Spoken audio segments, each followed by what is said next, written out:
მოგესალმებით პატრიცემულო რადიო მსმენელებო, მივესალმები ჩვენ ტელემაყურებლებს. დღეს შაბათია და ტრადიციისამებრ ვიწყებ ჩემს ავტორო გადაცემას განათლების რეფორმის კვალდაკვალ, ხოლო მე მანენა ნიკოლაიშვილი ვარ ამ გადაცემის ავტორი და წამყვანი. დღევანდელი გადაცემის თემა არის ხელისუფლების ზეწოლა განათლების სისტემის მუშაკებზე ვაქცინაციის გამო და არა მარტო განათლების სისტემის მუშაკებზე, თითქმის მთელ საჯარო სექტორში დაიწყო ზეწოლა. დღევანდელი ჩვენი გადაცემის სტუმარი ბრძანდება გიორგი ლილუაშვილი, სამხედრო ექიმი, იურისტი. დიდი მადლობა ბატონო გიორგი მობრძანებისათვის. მასობრივი ვაქცინაცია დაიწყო, როგორც ვიცით, 5 ივლისიდან ჩვენს ქვეყანაში და საჯარო მოხელეებთან დაკავშირებით არის უკვე კანონდარღვევები, როგორ უნდა ვიმოქმედოთ თუ თქვენ ჩათვლით და ჩვენ ჩავთვლით, რომ თქვენი უფლებები ილახება. აი დღეს ამას ყველაფერს დეტალურად გავივლით და ძალიან გთხოვთ გააზიარეთ შემდეგ ეს გადაცემა. დაიწყეს მოთხოვნა, ვინ და რატომ აცხადებს უარს ვაქცინაციაზე. დაიწყეს ასევე პერსონალური მონაცემების შეგროვება ადამიანის ჯანმრთელობის შესახებ, რომლის უფლებაც არ აქვს.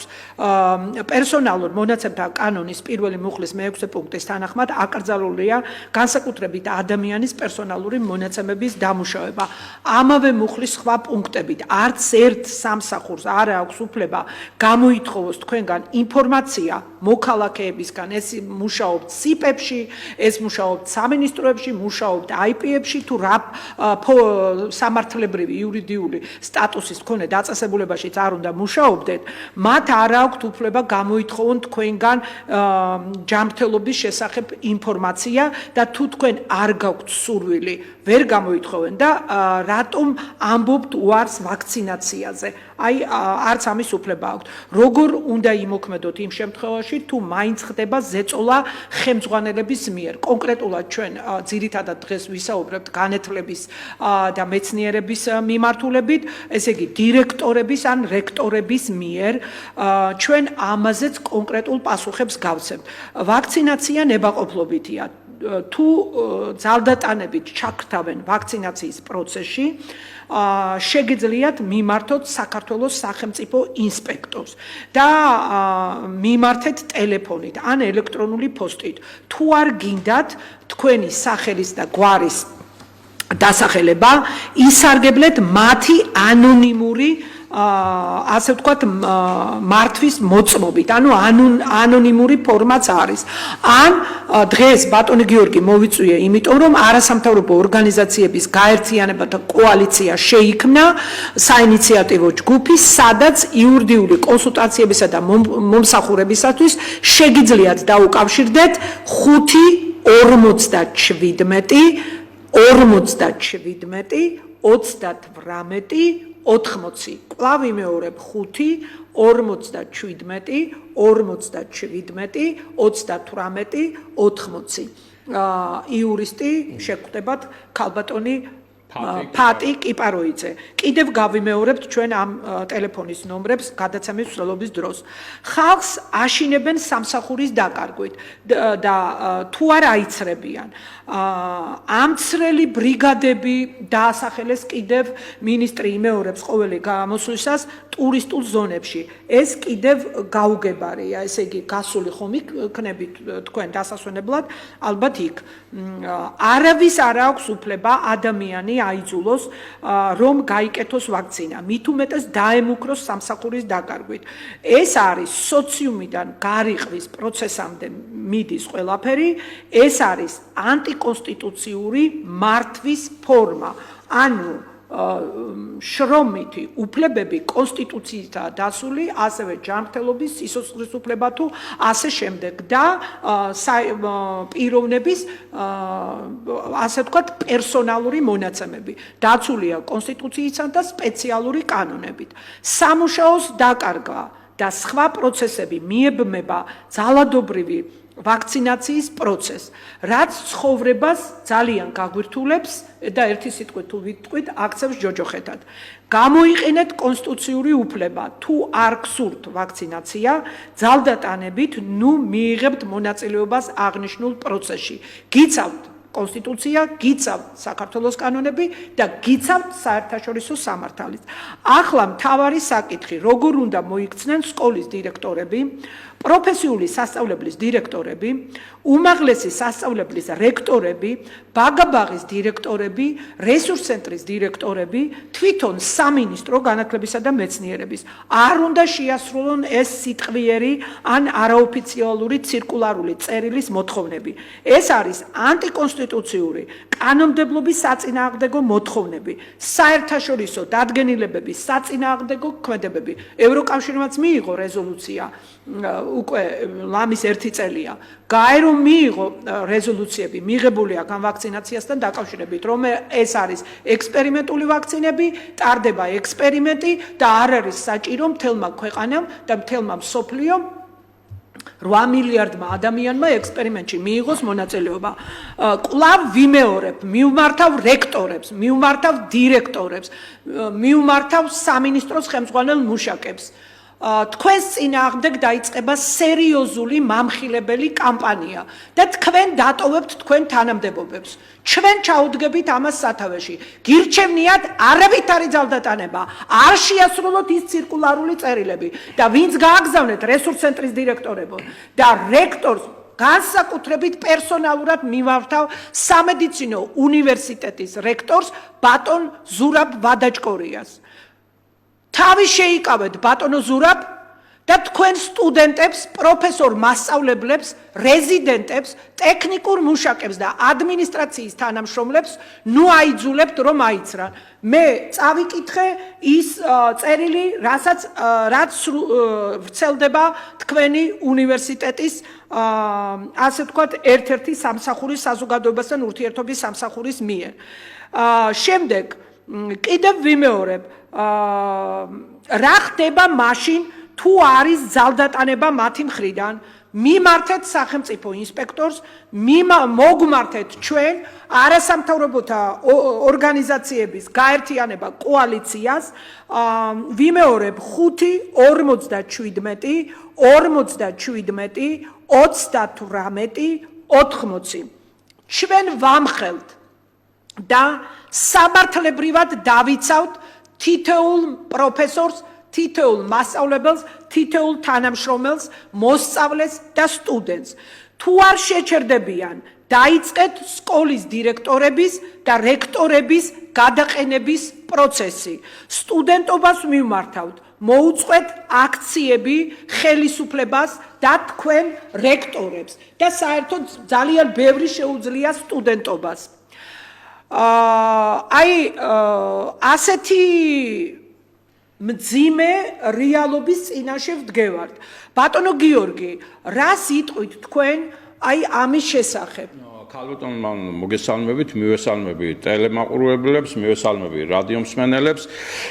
პირველ რიგში აღნიშნავ იმას, რომ ეს გაერთიანება შეიქმნა როგორც კი ეს COVID ფაშიზმის ელემენტები ჩამოყალიბდა ჩვენს ქვეყანაში, პირველივე დღიდან ჯერ იყო პირბადებთან დაკავშირებით და ეგრეთ წოდებული კომენდანტის საათთან დაკავშირებით და ვაქცინაციასთან დაკავშირებით. ჩვენ დღეს ვისაუბრებთ ვაქცინაციაზე და ამაზე ჩვენ წინასწარ ვაფრთხილებდით მოქალაქეებს, რომ მსგავსი სიტუაციები შეიქმნებოდა და ამისთვის ემზადებოდა ქვეყანა. ჩვენ როდესაც ბრძოლა დავიწყეთ, რა თქმა უნდა, პირველი რაც არის, უნდა ვიხემძღვანელოთ ზუსტად ანგარიშიდან, რომელიც მთავრობამ წარადგინა და სიცრუით იყო გაჯერებული ეს ანგარიში. როდესაც ესენი არ გვინდა კონკრეტულად ვაქცინაციასთან დაკავშირებით მივაწოდოთ ჩვენ ინფორმაციები. და რატო? იმიტომ რომ როდესაც ეს საკოორდინაციო საბჭო შეიქმნა, ჯერ კიდევ შაშან ფაქტურად მან ძალა დაკარგა ამ საბჭოში შედიოდნენ. ჩვენ უნდა ვიცოდეთ, ვინ შედიოდა. ჩვენ კარგად გვახსოვს, როდესაც წაიკითხეთ გვარები. კი, რადგან გვარი უწყებები არის, სამინისტროები და შესაბამისად თენგის ცერცვაძე, როდესაც გამოდიოდა გიშთან დებატებში, მან განაცხადა, რომ ის საკოორდინაციო საბჭოში არ შედიოდა, ის ამ საბჭოში შედიოდა. კარგით, ესენი არ გვინდა, ვერ მოვასწრებთ, ჩვენ აღწევთ, ვერ მოვასწრებთ, ერთი წუთით, ეხლა თქვენ, არა. არა, ვერ მოვასწრებ. სამეცნიერო უნივერსიტეტში რატომ დაიწყო? აი ეს ყველაფერი ზუსტად ამაზე არის დამოკიდებული. როდესაც ეს ამ საბჭომ დაკარგა იურიდიული ძალა, ამის შემდეგ შეიქმნა საქართველოში COVID-19-ის ვაქცინაციის დანერგვის უწყებათა შორის საკოორდინაციო კომისია, რომელიც შეიქმნა 15 დეკემბერს 2020 წლის. აი ეს მინდა გითხრათ და სამეცნიერო უნივერსიტეტის რექტორი შედის ამ იმაში წევრად და ინიციატორი არის ამ მოქმედებების. იმიტომ დაიწყო სამეცნიერო უნივერსიტეტში და უნივერსიტეტებზე გავრცელდა ეს ყველაფერი. ეს უნდა ითქვას, ეს თუ არ ითქმება, ისე არაფერი არ გამოვა. ასევე მე ძალიან მაინტერესებს, როდესაც გამყრელიძე გამოდის. აი მე რა მაინტერესებს, იცით ერთი წუთით რა, გამყრელიძე არის თანამდებობაზე ხლა? მაგმინდა ვთქვა, რომ გამყრელიძე, როდესაც გამოდის ტელევიზიაში, დაავადებათა კონტროლის ეროვნული ცენტრის დირექტორი არის დღეს? ეს ოფიციალური წერილი, რომელიც ჩვენ მოგწერეს. რა წერია? აქ წერია ესა დაავადებათა კონტროლის და საზოგადოებრივი ჯანმრთელობის ეროვნული ცენტრი, სადაც ჩვენ გარკვეული რაღაც მოთხოვნები დავაყენეთ, მოგწერეს. ეს არის 4 ივნისი 2020 წლის 21 წელი. გენერალური დირექტორის მოვალეობის შემსრულებელი პატა იმნაძე. ჩემო კარგებო, ცოტა ჩამოყალიბდით და იქნება გვითხრათ არა, იქნება არ არის მოხსნილი, შეიძლება მოადგილე მოაწეროს ხელი. მოვალეობის შემსრულებლად? ანუ მოვალეობის შესრულებას თუ შეუდგეს ადამიანი. ივნისი თუ ივლისი? ეს არის ივნისი. ივნისი. კარგით, ესენიც ეს მიასე ხარისხოვანია. ეხლა წერილები რაც დარიგდა ქალბატონმა ელექტრონული პოსტით რაც მე ვთქვი რომ მიიღეს სკოლის დირექტორებმა, რექტორებმა, ბაღის გამგეებმა, პროფების დირექტორებმა წერილები სამედიცინო ინფორმაციის შეგროვების თაობაზე სიებს ითხოვენ ვინ აიცრა, ვინ არ აიცრა, ან რატომ აცხადებს უარს აცრაზე და ემუქრებიან სამსახურიდან გაშვებით. რას გააკეთებს თქვენი ორგანიზაცია და კოალიცია გაერთიანება სამთავროების ამის წინააღმდეგ როგორ ვეხმარებით ამგზნელებს, მასწავლებლებს, უმაღლესი სკოლის პროფესორ მასწავლებლებს, სტუდენტებს, მოსწავლეებს. ქალბატონო მანანა, უკვე არაერთი პედაგოგი, არაერთი სტუდენტი გვიკავშირდება. სწორედ აი ეს წერილები დირექტორებს რას დაურიგდა, სწორედ დირექტორებმა მოგცეს ჩვენ და დირექტორებიც ასაჩივრებენ ამას. არავის არ უნდა ვაქცინაცია. ამაშია საქმე და აძალებენ ზევიდან და ზევით ვინ არის მინისტრი და მისი ხელქვეითები. შესაბამისად ეს პროცესი არის ისეთ მდგომარეობაში ჩაყენებული, რომ მოქალაქეებს ატყუებენ კიდევაც. ხდება ზეწოლა, ძალდატანება. ჩვენ ჩაგვივარდა აუდიო მასალა, როდესაც პირდაპირ უგზავნიან შინაგან საქმეთა სამინისტროს თანამშრომლებს, რომ გინდა თუ არა თუ არ აიცრებით თქვენ სამსახურს დაკარგავთ. იგივე მდგომარეობა პედაგოგებთან, იგივე მდგომარეობა უნივერსიტეტში, სტუდენტებთან მიმართებაში პირდაპირ წერენ, რომ აგერ სამეცნიერო უნივერსიტეტში სწავლა რო დაიწყებაო, ვინც არ იქნებით ორჯერ აცრილიო, არავის არ შეგიშვებთ ლექციებზე და არავის არ შეგიშვებთ ლაბორატორიებშიო და ეს უკვე დანაშაული არის. მეტი ზეწოლა რა გვინდა, მეტი დანაშაული რა უნდა ჩაიდინონ. ამათმა უფლებამოსილებებს ამეტებენ. ასევე, როდესაც გამოთხოვა ხდება სამედიცინო და პირადი ინფორმაციის, ეს უკვე დანაშაული არის. მე თუ არ მინდა ჩემი ჯანმრთელობის შესახებ ინფორმაცია მოგაწოდო. შენ რა უფლება გაქვს, რომ ამას მთხოვ და მაძალებ. აქ არის მეორე საკითხი. თუ მე ისეთი დაავადებით ვარ, დაავადებული, რომელიც ასე რომ ვთქვათ, სხვას უქმნის საფრთხეს, ამისათვის სადაც ვარ მე დაფიქსირებული როგორც დაავადებული. იმ უწყებას შეუძლია რომ შესაბამისად მომაქციოს კარანტინში და შემზღუდოს ასე რომ ვთქვათ ჩემი გადაადგილება ქალაქში და ჩემი თუ შეიძლება წაიკითხეთ რას ამცელებს საზოგადოებასთან სამსახურის ისა აი ბოლო ნაწილი წაიკითხეთ. ბოლო ნაწილი ეს არის მომავალი სასწავლო წლიდან სასწავლო აუდიტორიებში, კლინიკებსა თუ ლაბორატორიებში მხოლოდ ვაქცინირებულთა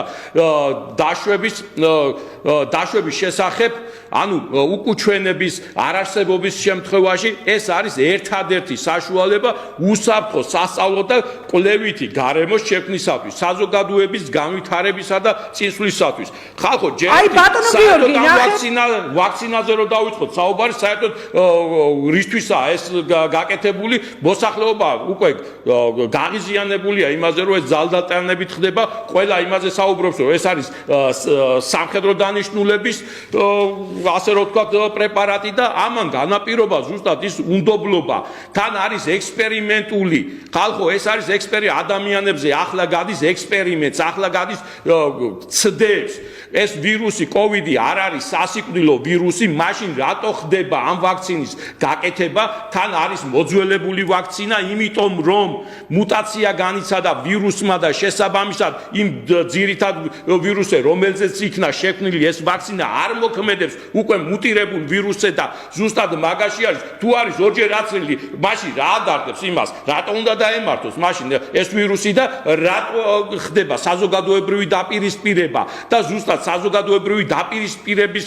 ხელშეწყობას ექვემდებარება ეს ყველაფერი როდესაც იძახიან იმას რომ სულ ყველა უნდა აისრას თუ არაო მაშინ ორჯერ აცრილი ვინც არის იმასაც დაემართება ეს არის სამართლო რაც ხდება ისრაელში 99.9% აცრილი და ისევ პანდემია ისევ პირბადეები და ისევ ლოკდაუნები შემოიღეს და მესამე დოზით აცრები უკვე რეგისტრაცია მიმდინარეობს ისრაელში აგრეთვე საფრანგეთშიც უკვე გამოცხადდა ჯანდაცვის სამინისტრომ მესამე დოზით და აცრა ბუსტერები თუ რაღაცას რომ ეძახიან და სხვა ქვეყნებში თუ აცრა შველის მაშინ აცრილი ქვეყნებიდან აი ეს ფაქტები და აი ეს შედეგები რაც გვიჩენებს ჩვენი სასამართლო პროცესი ნიუნბერგი 2-ით შეფასებული და უკვე მიმდინარეობს ეს პროცესები ამერიკის ზოგიერთ შტატში პირიქით ვინც არიან აცრილები იმათ არ უშვებენ მაღაზიაში ისინი ყავთ იზოლაციაში ხალხო ეს იმას მოასწავებს რომ პირიქით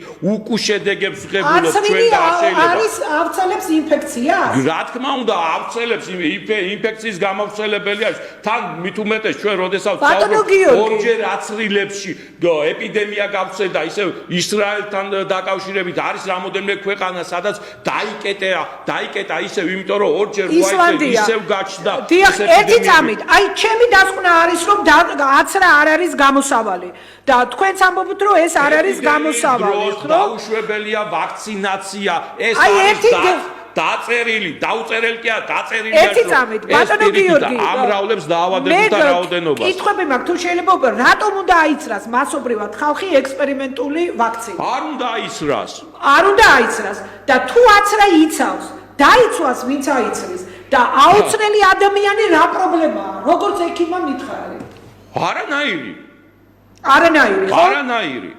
და ასევე მე ხაზი მინდა გაუსვა 5300 რაღაც ადამიანს ასახელებენ რომ კოვიდ ვირუსით გარდაიცვალა პირდაპირ ვამბობ არც ერთი არაა კოვიდით გარდაცვლილი კარგით მეცნიერთა კვლევებით ხომ დადასტურდა ბოლოს გავრცელდა რომ აცრილები დაინფიცირებულები არიან და ავრცელებენ ვირუსს და იზიარებთ თქვენ ამ რა თქმა უნდა ავრცელებენ იმიტომ რომ მუტაცია განიცადა იმ ვირუსმა და შესაბამისად ეს ვაქცინა არ მოქმედებს და ანუ აცრილები გადადებენ პირიქით მოსწავლეებს, სტუდენტებს და თანამშრომლებს. ის ჯამთელი არის, შესაბამისად არ დაემართება, უფრო თამამად მოქმედებენ და შესაბამისად გადადებენ კი არა, უფრო მძიმე სიტუაციაში ჩავარდნენ. მე კიდევ ვიმეორებ, რა მნიშვნელობა აქვს ერთი წამით? რა მნიშვნელობა აქვს მოსწავლეს აუცრელი პედაგოგი თუ აცრილი პედაგოგი გადადებს ამ შემთხვევაში კორონას, ხო?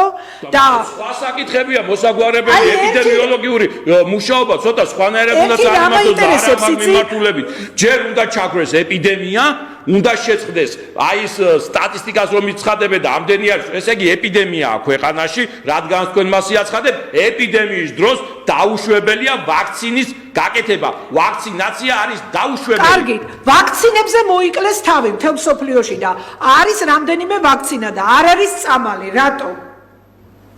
რატო და ვაქცინის გასაღება უნდა და ზუსტად ეს კომისია ვაქცინა უფრო რთული მისაღებია ვიდრე წამალი. ნახეთ რა არის კურნალობაზე კი არა საუბარი, ზუსტად იმაზეა საუბარი რომ უნდა აქცრათო.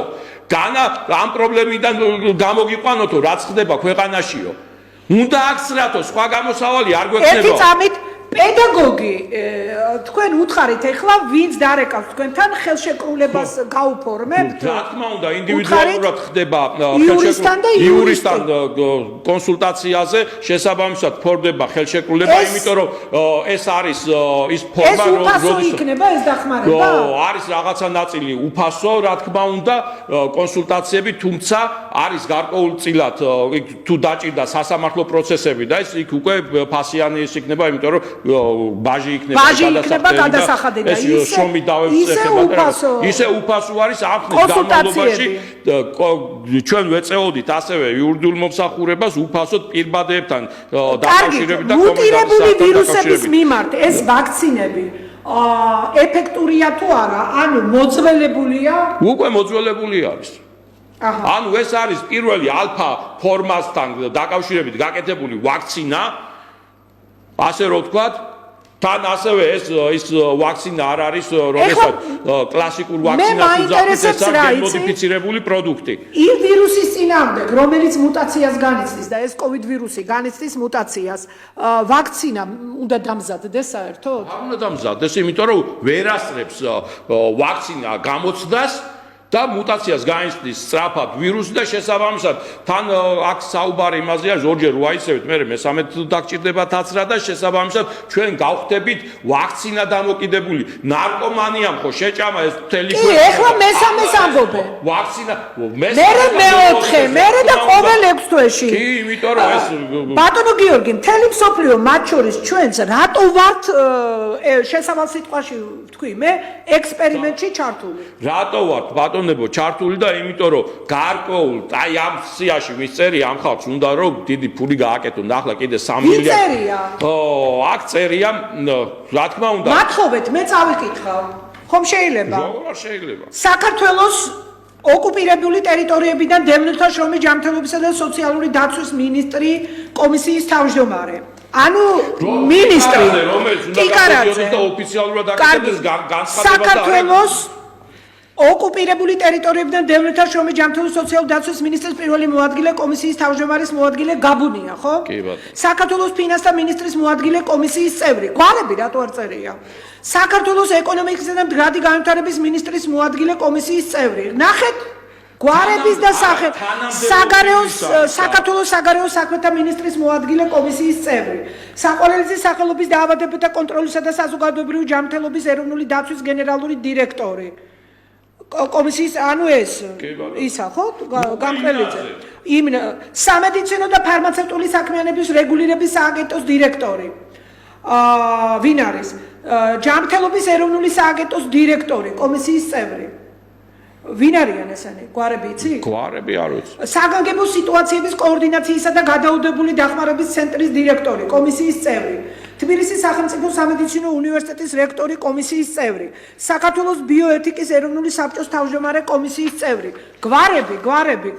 გვარებს განგებარწერენ ესე იგი კომისიის მუშაობაში წევრის სტატუსით მონაწილეობა ეთხოვოთ ჯანმრთელობის სოფლიო ორგანიზაციის ქვეყნის წარმომადგენლობას გაეროს ბავშვთა ფონდის ქვეყნის წარმომადგენლობას აზიის განვითარების ბანკის ქვეყნის მისიას სოფლიო ბანკის ქვეყნის წარმომადგენლობას გაეროს განვითარების პროგრამის წარმომადგენლობას ევროკავშირის საქართველოს წარმომადგენლობას აშშ საერთაშორისო განვითარების სააგენტოს საქართველოს სახალხო დამცველის წარმომადგენლებს დამტკიცეს სტანდარტული საქართველოს დანერგოს უწყებათა შორის სახალხო დამცველი იმის მაგივრად რომ იცავდეს ჩვენს უფლებებს კი ხედავთ რითიც არის დაკავებული და რასაც აკეთებს ქვეყანაში უზარმაზარი პრობლემები არის ამ კომისიის შემადგენლობაში შედის და ვალდებულება ის იძულებითი ვაქცინაცია სახალხო დამცველის დამსახურებაცაა ბატონები და ქალბატონები ბატონო გიორგი COVID-19 საეჭვო პანდემია ხელოვნური ვირუსი შესაბამისი წამალი არა უამრავი ვაქცინა არაეფექტური ვაქცინაცია და რა პროცესებია ეს აი თავსოფლიოში და იგივე ხდება ჩვენთანაც საქართველოში. რა პროცესებია? ეს არის მაფიოზური პროცესები, ხალხო. ეხლა ფარმაკოლოგია ძალიან კარგად მესმის, მე თვითონ ქიმიკოსი ვარ და ფარმაცევტული წარმოებაც ვიცი ძალიან კარგად, ტექნოლოგიები და ყველაზე ძლიერი მაფია მსოფლიოში არის ფარმაციის მაფია. და რა ხდება? ქალბატონო მანანდა, ეს სიტუაცია რაც არის ჩვენს ქვეყანაში შექმნილი, ყველამ კარგად იცის.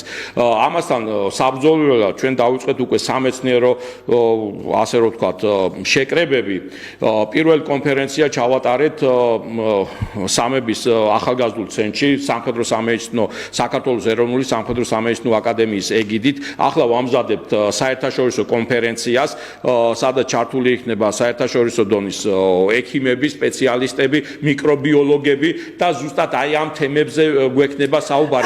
აი უყურეთ როგორ ტელევიზიით მოუწოდოთ სპეციალისტებს დაგვიკავშირდნენ ჩვენ რომ აი ამ კონფერენციაში მიიღონ მონაწილეობა და საზოგადოებისთვის, სამეცნიერო საზოგადოებისთვის უნდა გახდეს თვალნათელი თუ რა პროცესები მიმდინარეობს. ჩვენ ტელევიზიების მეშვეობით კი ვსაუბრობთ ამას, მაგრამ ამას სჭირდება სამეცნიერო მტკიცებულებები. აი მე ჩამოვთვალე COVID-19 საეჭვო პანდემია მთელ მსოფლიოში, ხელოვნური ვირუსი, შესაბამისი წამალი არა, უამრავი ვაქცინა, არაეფექტური ვაქცინაციები, რა პროცესებია ეს? ჩემი პასუხია, ეს არის მაფიოზურ კლანური პროცესი მსოფლიო მასშტაბიდან, მათ შორის საქართველოშიც და ეს არის წმინდა პოლიტიკური პროცესი.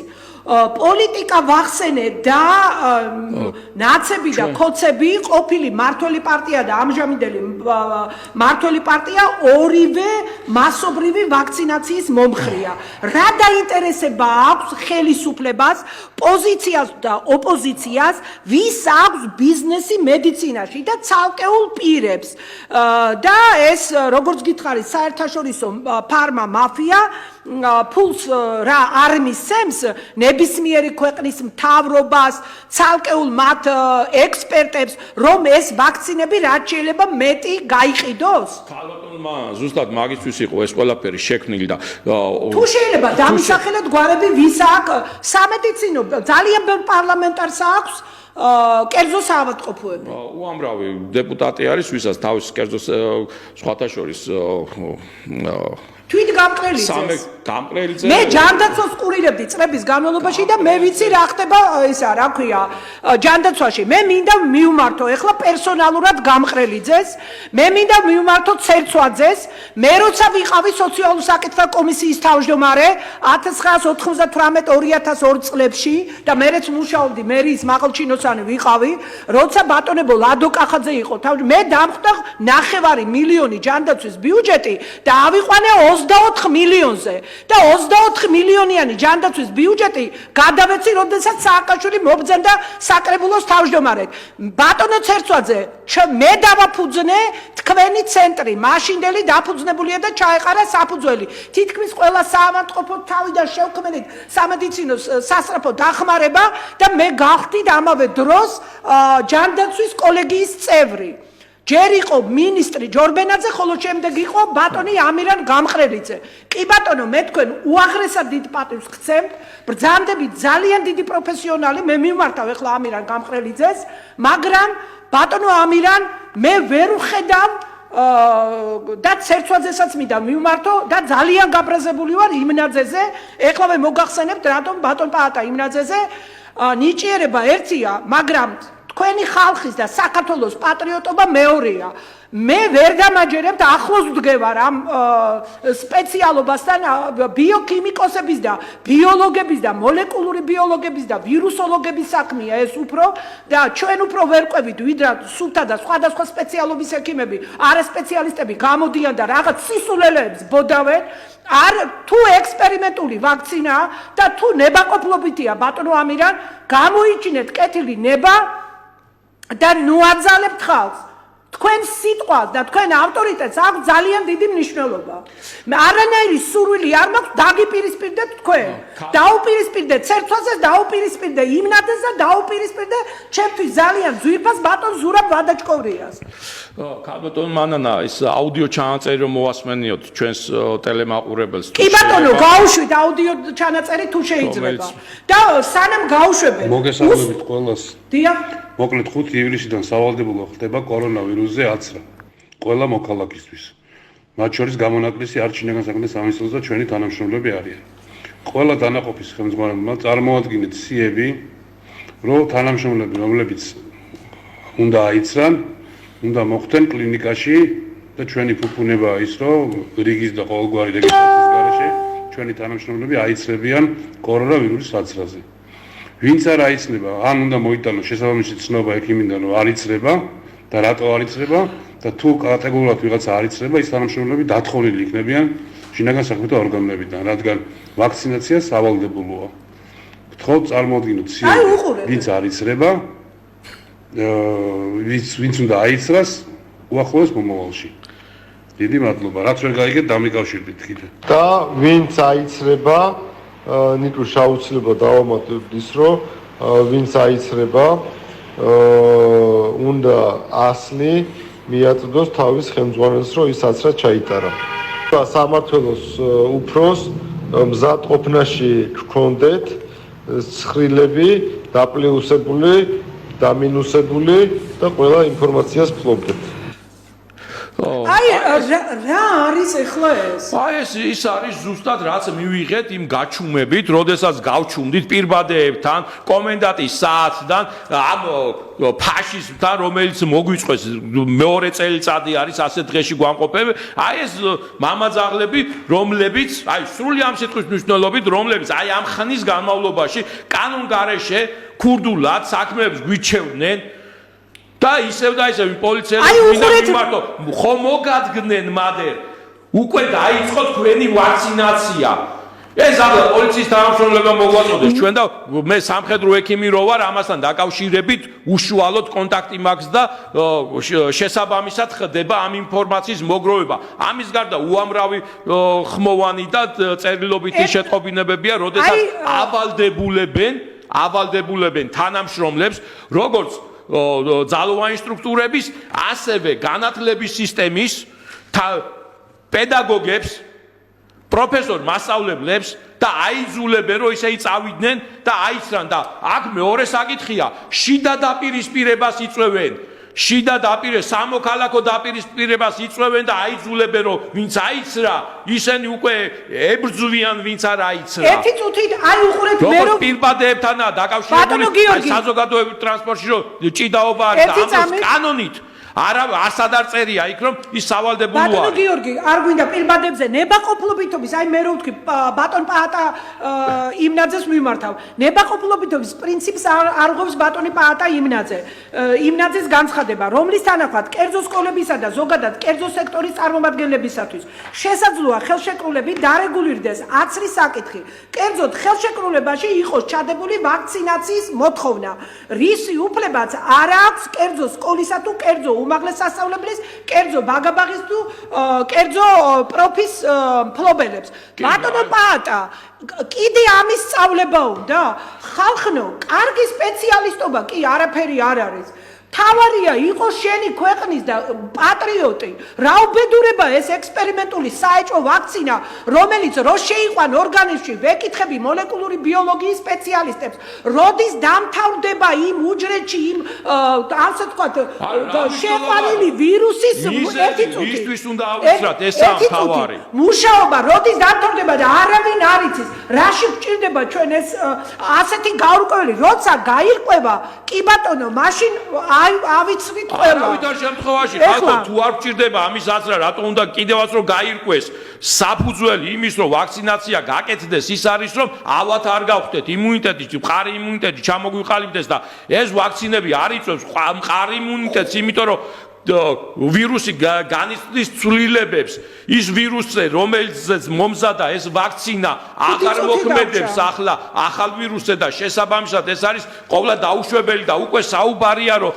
ფეხმძიმეები აცრან და ჩვილი ბავშვები აცრან ახლო ეს არის გაუგონარი და სანამ გვიან არ არის დაგვიდეკით გვერდში ვიბრძოლოთ ერთად აი დაგვიკავშირდით იურიდიულ მომსახურებაზე 5-5-7-47 38-80 ეს არის აუცილებელი ერთობლივი ძალით უნდა შევებრძოლოთ აი ნახეთ ეხლა BBC-მ გაავრცელა რომ ადამიანებს რომლებმაც კორონავირუსი გადაიტანეს იმუნიტეტის სიცოცხლის ბოლომდე უნარჩუნდებათ ეს მეცნიერული დასკვნა გამოაქვეყნა ამერიკის შეერთებული შტატების ორმა უნივერსიტეტმა ვაშინგტონის იმუნოლოგიის უნივერსიტეტმა და მოლეკულური ბიოლოგიის ნიუ-იორკის როკფელერის უნივერსიტეტმა ამ უნივერსიტეტებმა ერთმანეთისგან დამოუკიდებლად მიმდინარეობდა კვლევები და ამ ეს ცნობა როგორც გითხარით გაავრცელა BBC ისი. ეხლა კიდევ რა უნდა ვთქვა, იცით, ობიექტურობისათვის. მასწავლებლებს კი არ დაავალოთ, მოუწოდოთ, რომ ნებაყოფლობით აიცრას. ეს განაცხადა 15 ივნისს ამირან გამყრელიძემ. ამ ვაქცინების გაკეთების ვალდებულება კანონით გამტკიცებული არ იქნება. ამას ამბობს ბატონი ამირან გამყრელიძე, მაგრამ ასევე შემოიღეს ტერმინები უსაფრთხო სკოლები, უსაფრთხო უნივერსიტეტები, უსაფრთხო სხვადასხვა დაწესებულებები. ეს ნიშნავს, ეს გაიგივებულია აცრასთან, გაიგივებულია. ბოლო მაკვირვებდა ფაქტია. აი უყურეთ კიდევ რა დაავადებათა ნახეთ ტყუილს მოკლე ფეხები აქვს. ანუ რა არის იცი სცენარი აქვს გაწერილი, თქვენ ახსენეთ პატარა ბავშვების აცრა. უნდათ რომ ეხლა პატარა ბავშვებში და აჩვენებენ სამ ბავშვს რომელიც არის ვითომ აპარატზე მიერთებული. ეხლა რა ხდება ამასთან დაკავშირებით? აი ოფიციალურად ვკითხულობ ცნობას. დაავადებათა კონტროლის ეროვნული ცენტრის ხელმძღვანელ ამირან გამყრელიძის თქმით, საქართველოში დადასტურებულ დელტა შტამის შემთხვევებიდან ბავშვებში ჯერ არც ერთი ფაქტი არაა დაფიქსირებული. ამის შესახებ მან 8 ივლისს უწყებაში გამართულ პრესკონფერენციაზე ისაუბრა, რომელიც ქვეყანაში მასობრივი ვაქცინაციის პროცესს ეხებოდა. მეორე, განსხვავებული ინფორმაცია გაავრცელა 8 ივლისს იაშვილის სახელობის ბავშვთა ცენტრალური საავადმყოფოს სამედიცინო დირექტორმა ივანე ჩხაიძემ. მისი თქმით, ციციშვილის კლინიკაში წლამდე ასაკის 3 კოვიდ ინფიცირებული ბავშვი კრიტიკულ მდგომარეობაშია და აპარატულ სუნთქვაზე იმყოფება. ბავშვები სავარაუდოდ კორონავირუსის დელტა ვარიანტით არიან ინფიცირებული. ერთი წუთით, რაც მე ინფორმაცია მაქვს. ეხლა ამირან გამყრელიძის სიტყვებს ვკითხულობ. რაც მე ინფორმაცია მაქვს იმ 50 შემთხვევაში, რაც ლაბორატორიულად გვაქვს დადასტურებული, ბავშვები არ არიან, მაგრამ ლაბორატორიულად დადასტურება არ ნიშნავს, რომ ყველა შემთხვევა ვლინდება. ამბობს ბატონი ამირანი. ჩვენ ვასახელებთ 15%-დან 20%-მდე უკვე საერთო ცირკულაციაში დელტა შტამს, ამიტომ არ არის გამორიცხული, რომ ის ბავშვებიც იყოს და იცით, რომ ის ახალგაზრდებს მეტად აზიანებს და მეტი გავრცელების უნარი აქვს, განაცხადა ამირან გამყრელიძემ. პაატა იმნაძის თქმით, ქვეყანაში ზოგადად ბავშვებში კორონავირუსის შემთხვევებმა იმატა, თუმცა ძიმე შემთხვევები ჯერჯერობით არ არის გამოვლენილი. ესე იგი, რა გამოდის? რასაც უნდა ვთქვა ეს ჩვენ ოფიციალურად გამოვითხოვეთ, როდესაც აი ეს ბატონები გამოდიან ტელევიზიით და რაღაცებს სრული ამ სიტყვის როშავენ, რას ეყნობოდა მათი ეს განცხადებები. აგერ მოგვივიდა ოფიციალური წერილი, რომ ეს არის არა საჯარო ინფორმაცია და ამიტომ არ მოგცემთო. ეს არის უკვე ცალკე დანაშაული, როდესაც აცხადებენ რაღაცა ინფორმაციას, აძლევენ მოქალაქეებს აქ და უკითხავენ დოტაციებს და შესაბამისად ამისთვის არ არსებობს არანაირი სამეცნიერო მტკიცებულება. ეგ ერთი და ყველაზე მთავარი ის არის, რომ ტელევიზიები ჩვენ ყველანაირად ბლოკავენ. დიდი მადლობა მითხრა, მინდა გადაუხადო ობიექტივს, რომ მოგცა ამის საშუალება და საზოგადოებას ვესაუბრებით. საზოგადოებრივმა ტელევიზიამ მინდა ხაზი გაუსვა, პირდაპირ განგვიცხადა, რომ ეს არის დაბლოკილი თემა და არ გვაძლევენ იმის საშუალებას, რომ გამოვიდეთ და საზოგადოებრივი ტელევიზიის მეშვეობით მოსახლეობას აუხსნათ აი ეს დეტალები, რაც არსებობს ამ ქვეყანაში და არ გვაძლევენ ამის საშუალებას. ეს არის ყველანაირად ფაქტიურად ხდება ამ ქვეყანაში. ეს უნდა ვთქვა, ცალმხრივად ხდება გაშუქება ამ ინფორმაციის. ეს არის დანაშაული. კარგით, აი მე წავიკითხე ეს ოფიციალური ცნობა და იმის მინდა ვთქვა, რომ ბავშვების აცრა რომ უნდათ, ესე იგი ტყუილ, ანუ არასწორ დაუზუსტებელი ინფორმაციას ავრცელებენ ეს ტელევიზიები. ეხლა მე რა მინდა, რატომ არ გამოყავთ ტელევიზიებით სპეციალისტები, მაგალითად ბიოლოგები, მეცნიერები, მოლეკულური ბიოლოგიის, ბიოქიმიკოსები, ვირუსოლოგები, ეპიდემიოლოგები. ჩვენთან სამეცნიერო კვლევები არ მიმდინარეობს ჩვენ ქვეყანაში, მაგრამ ფართო მასებს ხომ განუმარტავენ მეცნიერულად ეს ჩვენი პროფესურა და გაარკვევენ ვითარებაში. და მსოფლიოში რომ ტარდება ეს ახალი მეცნიერული კვლევები, გააცნობენ მათ პროფესიულად. საუბრობ მოგზაურობენ ბეჭდურ და ელექტრონულ მედიაში ამ მიმართულებით თავცარიელი ჟურნალისტები, რომლებიც გადაიქცნენ ვაქცინაციის პროპაგანდისტებად, პოლიტიკოსები, არაპროფესიონალი ექიმები, რომლებსაც სულ სხვა სპეციალიზაცია გააჩნიათ და რატომ ხდება ეს? რატომ ხდება და იმიტომ ხდება, რომ ხალხმა რაც თქვა გიორგიმ არ გაიგოს სიმართლე და რა დაინტერესება აქვს ჟურნალისტებს ვაქცინების პროპაგანდისტებად რო იქცნენ? რა დაინტერესება აქვს? გასაგებია რატომ იცრებიან ადამიანები ასეთ შემთხვევაში? რასთან გვაქვს საქმე? რასთან გვაქვს? ფსიქოლოგიური ტერორი მიმდინარეობს საზოგადოების ტელევიზიების მეშვეობით. კარგით, აი ეხლა დასკვნა ნახევარი წუთი მინდა და მოვჩევით. მოუწოდებთ ხელისუფლებას დაიცვან ვაქცინაციის ნებაყოფლობითობის პრინციპი. მეორე, ბატონმა გამყრელიძემ, ბატონმა იმნაძემ, ჟურნალისტებმა, სხვადასხვა კერძო აქტივისტებმა და პროპაგანდისტებმა, პოლიტიკოსებმა შეწყვიტონ ანტიკონსტიტუციური განცხადებები ვაქცინაციის შესახებ. მესამე, შეწყდეს ხელისუფლების მხრიდან ზეწოლა საგანმანათლებლო დაწესებულებების დირექტორებსა და რექტორებზე, ასევე ძალოვან სტრუქტურებზე, ყველა საჯარო იმაზე. მეოთხე, აგრეთვე შეწყდეს ზეწოლა მასწავლებლებზე, ამსხდელებზე, პროფესორ მასწავლებლებზე, სტუდენტებსა და მოსწავლეებზე.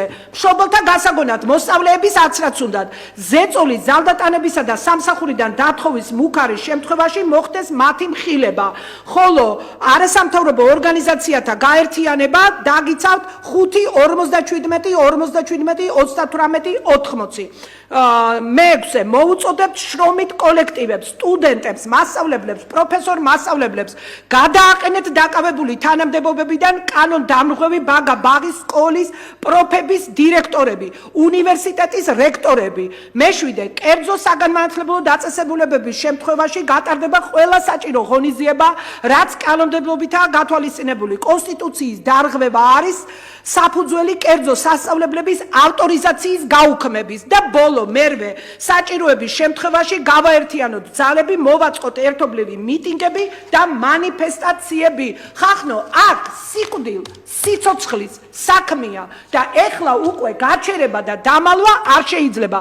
კვლავ ვიმეორებ ტელეფონს 5-47-47-38-80 და ჩემ ტელეფონსაც გეტყვით 599-555-048. მედია კავშირი ობიექტივის ეთერში მიდიოდა გადაცემის თემა იყო ხელისუფლების ზეწოლა განათლების სისტემის მუშაკებზე ვაქცინაციის გამო. გადაცემის სტუმარი ბრძანდებოდა ბატონი გიორგი ლილუაშვილი, სამხედრო ექიმი, იურისტი, ხოლო მედია კავშირი ობიექტივის ღია ეთერში მიდიოდა ჩემი საავტორო გადაცემა განათლების რეფორმის კვალდაკვალ, ხოლო თქვენთვის მუშაობდი 40 წუთის მანძილზე მე მანანე ნიკოლაიშვილი. ნახვამდის მომავალ შეხვედრამდე. დიდი მადლობა.